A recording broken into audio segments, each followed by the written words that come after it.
Hi everyone. Welcome to my conflict resolution case study. So let's get started. First and foremost, I need to describe the problem. So my problem I experienced was when I was working for the city at the Sherman softball fields here in town. There's a pretty interesting dynamic of workers there. So there's seasonal employees who are there to be employed for 180 days. They start in the spring, finish late in the fall. That's all the time that they have with the park. There is full-time employees who work with the park year round. They're on salary. They get benefits from the city, and then there is one district supervisor that kind of not only takes care of our little park, but a few other little parks around Sioux Falls. So, with that dynamic being mentioned, I can describe the problem a little bit more in depth so you understand it. Um, there are 4 full-time employees at Sherman Park. Those employees are responsible for taking care of not only Sherman softball diamonds, but Dunham softball diamonds.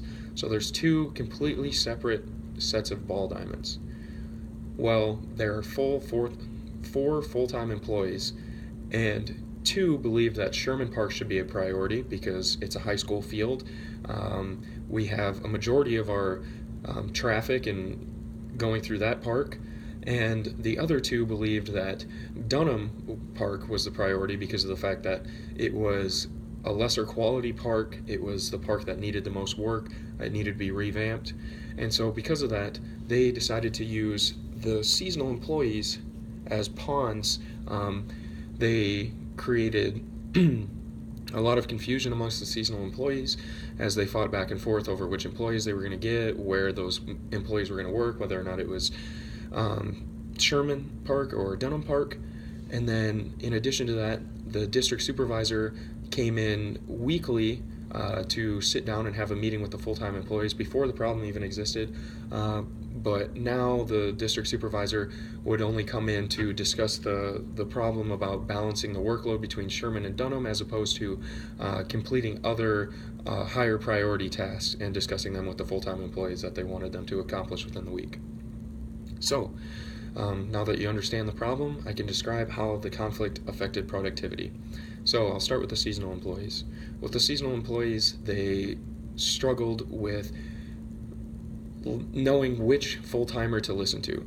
One full-time employee would tell them to go out to Dunham to accomplish a task. Another employee would tell them to go to Sherman Park to accomplish a task. So it was very stressful. And in addition to that, just the tension between the full-time employees as well as their arguments created a lot of stress and conflict in between the seasonal employees. So I already mentioned a little bit of the conflict between the full-time employees and them battling over the seasonal employees, but in addition to that, the full-time employees were at arms for essentially any resource that they could get. A majority of the time, tools were being taken to one park and not the other, and then tools were being lost, and because of that, that was creating more tension in between the full-time employees, and you can see how it would just had a trickle-down effect and would affect the seasonal employees and would just create tension as a whole within both parks. And then finally, with the district supervisor, not only would that employee meeting happen weekly, that district supervisor had to de-escalate situations throughout the week. So oftentimes, the supervisor would have to come in before the weekly meeting or after the weekly meeting on non-designated days just to solve disputes.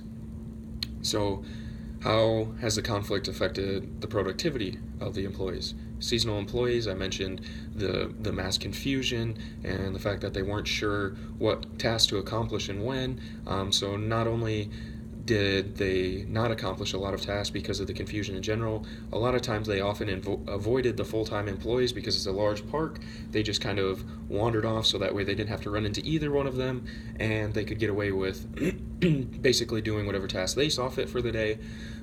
The full-time employees, a lot of times, instead of working on their own individual tasks, the tasks that had a higher demand, which only a full-time employee could take care of, they were more concerned with arguing about the seasonal employees, trying to find seasonal employees to help them accomplish tasks, things of that nature. And then because of the fact that they were fighting over resources, we'd have issues like we wouldn't have enough weed whackers to trim all the grass, or a lawnmower would end up at one park and not the other.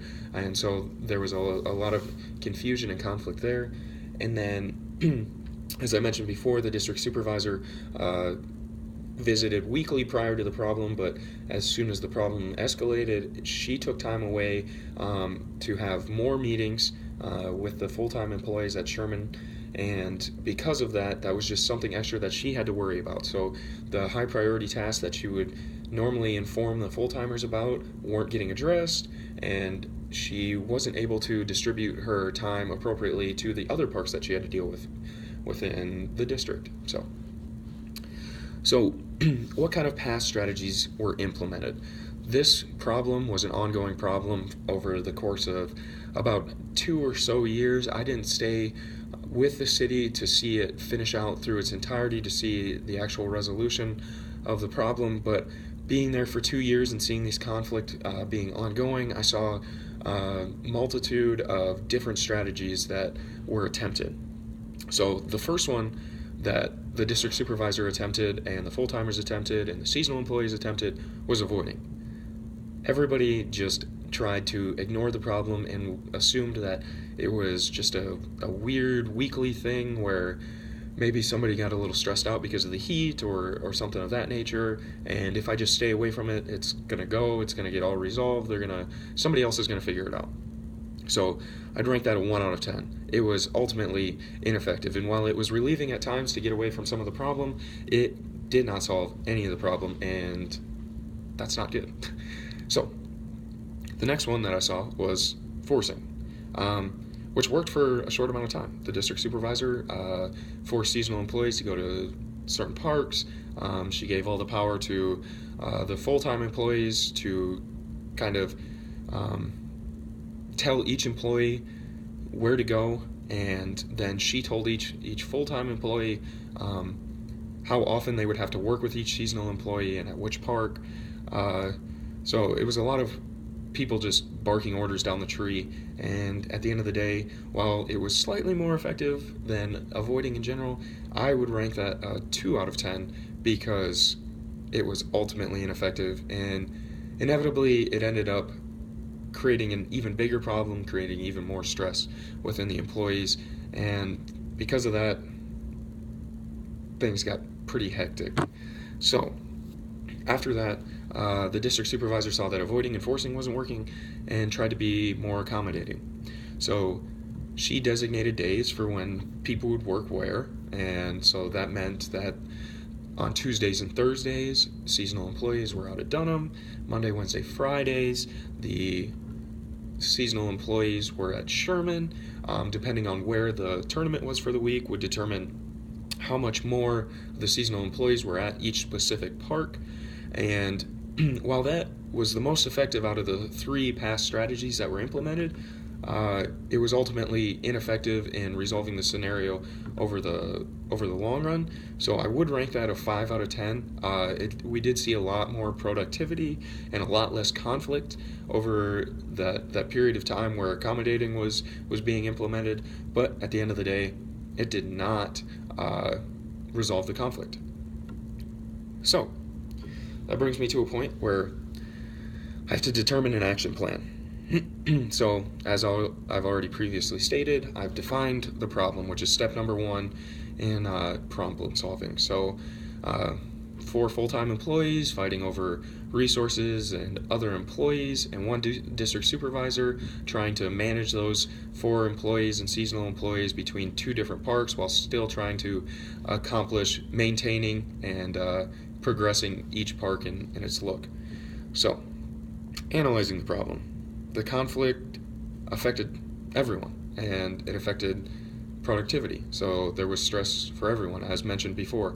With the seasonal employees, there was conflict between the seasonal employees and the full-time employees, there was conflict between the full-time employees and the seasonal employees, and then just as a whole, everybody was kind of in conflict with each other. A lot of it due to the fact that there was confusion, but there was also a power struggle as well. And because of that, that severely diminished productivity around the park because people weren't willing to work for one another. People weren't entirely sure what they were even supposed to accomplish, and people were having to direct their time towards trying to resolve the conflict as opposed to getting the park ready to play some softball games. Now, step number 3, brainstorming alternatives. So I've already mentioned the earlier strategies. There's avoiding, everybody avoided the problem. There was the forcing, where everybody was forced to be at a specific place, specific time, specific task. And then the third one being accommodating. So all the designated days for when people were supposed to be where and when they would work, and the tournaments determining whether or not more time was spent at one park versus the other. And there were a couple of other alternatives that you would really consider, but because of the fact that it was a 2-year time period, a lot of the avoiding, forcing, and accommodating took up a multitude of those options. Some alternative options could have been transferring some of the full-time employees just to other parks in general. Because of the conflict, it's something that I have seen before, and it's something that makes full-time employees happy because they get the decision of, okay, even though I'm being forced to leave this park, I get to go work with another park, and a lot of them know each other, so they're familiar with another coworker. I have seen full-timers be fired for things of this nature as well. So I went to 2 extremes, just kind of considering some other alternatives because of the fact that I saw the entire situation play out, so I'm saving the one final resolution for last. So moving on, those are my alternatives, and moving on to step number 4, I have to develop a criteria for a good solution. So I came up with 3 criteria for the solution. 1, it must be cost effective. We are fighting over seasonal employees and resources at the park, and they're being misused, they're being lost, they're being stolen or assumed to be stolen until found in some place where they don't belong a couple weeks later. It must be easily implemented. We had some prior strategies that we attempted to work, and they just weren't it. They while maybe they were easily implemented initially, they ultimately weren't effective, and they just created more and more stress as you tried to really buckle down on the strategies being implemented, and then it ultimately wasn't effective. So and then the third and final one was it must use the only resources available. So what resources are available? So I've already mentioned the actual tools that go into the job and the employees that go into the job, but in addition to that, all the full-timers are responsible for utilizing a budget which is provided to them at the beginning of the season and deciding how to use that accordingly over the course of the season, whether or not it be ordering more limestone for the fields or ordering more chalk or stuff of that nature, like getting more oil, maintenance repairs. They have to keep track of all of that. Sprinkler systems, replacing lights. The list goes on and on and on and on. So those are the 3 criteria that I developed for a good solution, which brings me to my 5th step. I have to evaluate the brainstormed alternatives using the independently developed criteria for a good solution. So, taking a look at that, some of the alternatives: avoiding, forcing, accommodating, we knew already didn't work. Moving the full-time employees didn't seem like an option at the time because they didn't need more employees at other parks, and it was in the middle of the season. And firing the employees didn't seem like the most ethical way to resolve the conflict. So, with that being said, this is the actual solution that inevitably came up with the park after I left, and it did end up working over an extended period of time, and so let's dive into it. So first and foremost, the 2 full-timers that wanted to take care of Dunham were moved to Dunham. they didn't have to report to Sherman Park. They went straight to Sherman Park. Sherman Park full-time employees stayed at Sherman Park. They both split the budget accordingly. Sherman Park needed more money on average than Dunham Park after doing a short bit of research, and so the budget was split up